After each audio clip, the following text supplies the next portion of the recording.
अस्सलाम वालेकुम ग्रेड 5। कैसे हैं आप सब? How are you all? मैं उम्मीद करती हूँ कि आप सब घर पे रह के तमाम वीडियो लेसन्स को देख रहे हैं और साथ ही साथ इनमें जितना भी काम दिया गया है उसको घर पे बैठ के सॉल्व कर रहे हैं। My name is Rida Khalid and I am going to teach you unit 2 of OPE। आज हम OPE बुक का यूनिट नंबर 2 स्टडी करने लगे हैं। तो आइए आज के लेसन को स्टार्ट करते हैं। हम करने जा रहे हैं लेसन 1 एंड लेसन 2।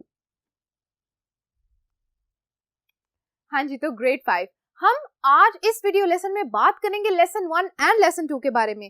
जो यूनिट हम पढ़ रहे हैं उस यूनिट का नाम है ई-पैल्स। इस बात को मेरे साथ समझें कि ई-पैल्स क्या होते हैं। ई से मतलब है इलेक्ट्रॉनिक, यानी ऐसी चीज जो कहाँ है, किसी इलेक्ट्रिक डिवाइस के अंदर है, आपके सामने फिजिकली प्रेजेंट नहीं है।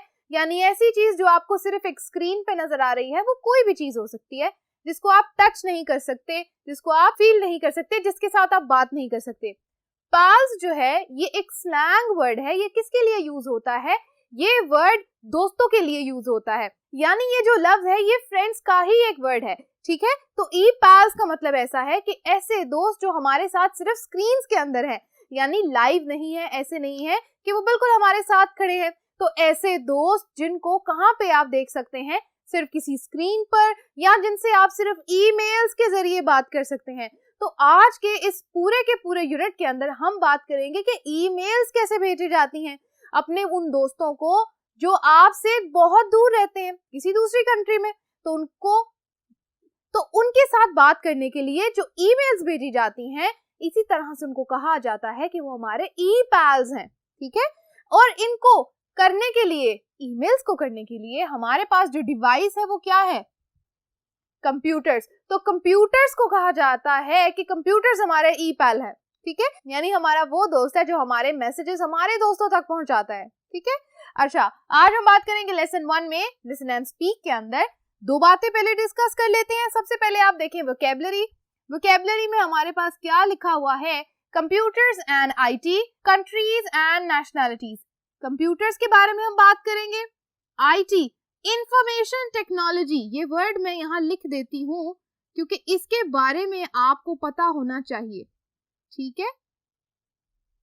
इंफॉर्मेशनल टेक्नोलॉजी, ठीक है, ओके। कंट्रीज एंड नेशनैलिटीज, हमने बहुत सारी कंट्री, हम डिफरेंट ममालिक के बारे में बात करनी है और उनकी नेशनैलिटीज यानी उनकी कौमियत के बारे में भी बात करनी है, ठीक है,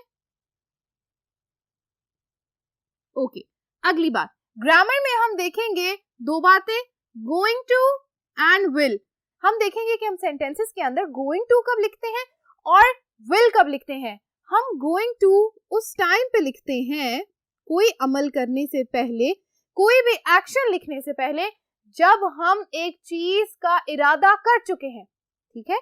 अगर मैं आपको कहूं कि मैंने इस चीज का इरादा कर लिया है कि मैं आपको लेसन 1 और 2 पढ़ाऊंगी, तो I will say I am going to teach you lesson 1 and lesson 2।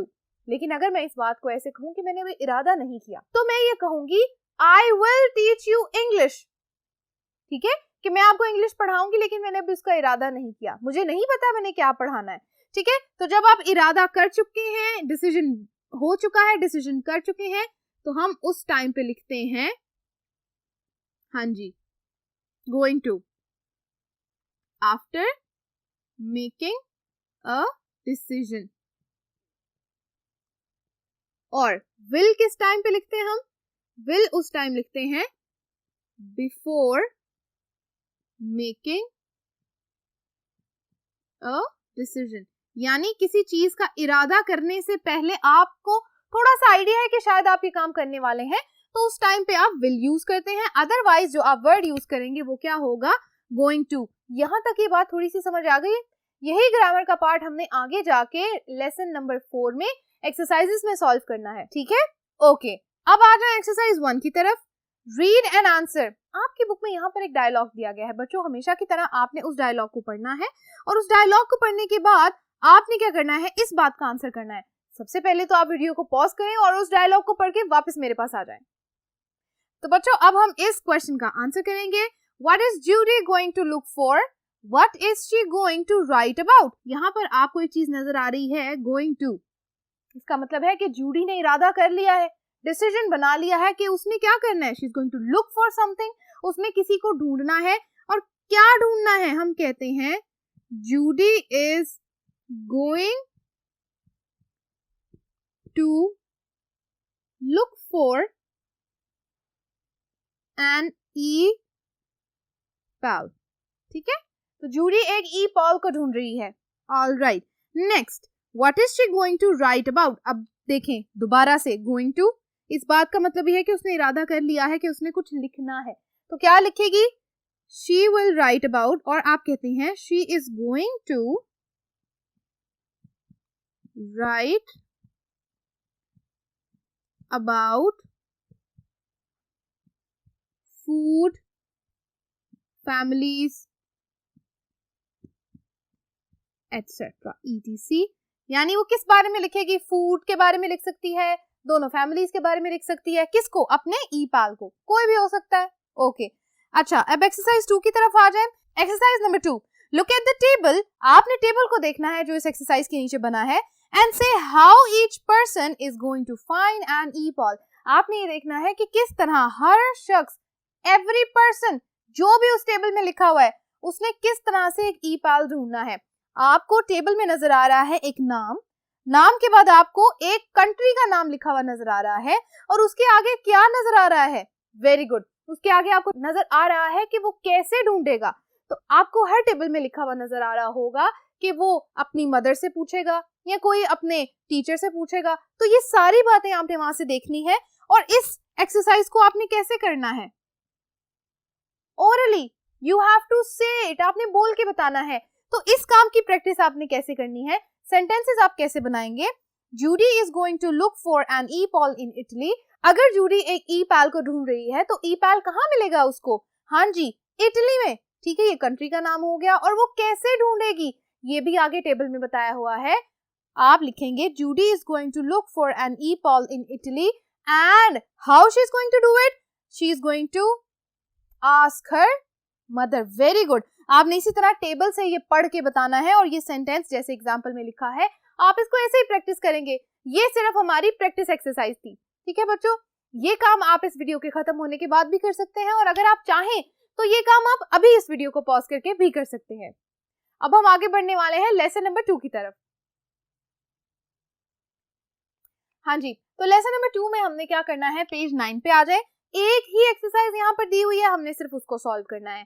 Lesson 2 में और कुछ भी, बिल्कुल कुछ भी नहीं लिखा हुआ। अब एक बात आप याद रखें बच्चों, हमने जैसे कंप्यूटर के लेसन के अंदर ये बात सीखी होगी कि जो भी हमारे पास डिवाइसेस होती हैं वो कौन कौन सी होती हैं, और किस किस डिवाइस का क्या क्या काम है। आज हमने छोटी सी रिविजन यहाँ करनी है। रिविजन कैसे करनी है, यहाँ देख लें। Match the pictures with words in the box where possible. आपने क्या करना है, इन पिक्चर्स को उन सेंटेंसेस के साथ मैच करना है। मेरी बात गौर से सुने, इन पिक्चर्स को आपने बॉक्स के साथ मैच करना है, यानी बॉक्स में, इस बॉक्स के अंदर, और जहां जहां आपको जो पिक्चर दी गई है उस पिक्चर के अंदर से आपने क्या करना है, यहाँ से वर्ड पढ़ना है, इस वर्ड से रिलेटेड जो भी पिक्चर होगी उसको मैच करना है। ये काम आप कब करेंगे, ये काम आप इन एक्सरसाइज को सॉल्व करने के बाद करेंगे। सबसे पहले मेरे साथ इसको सॉल्व करें।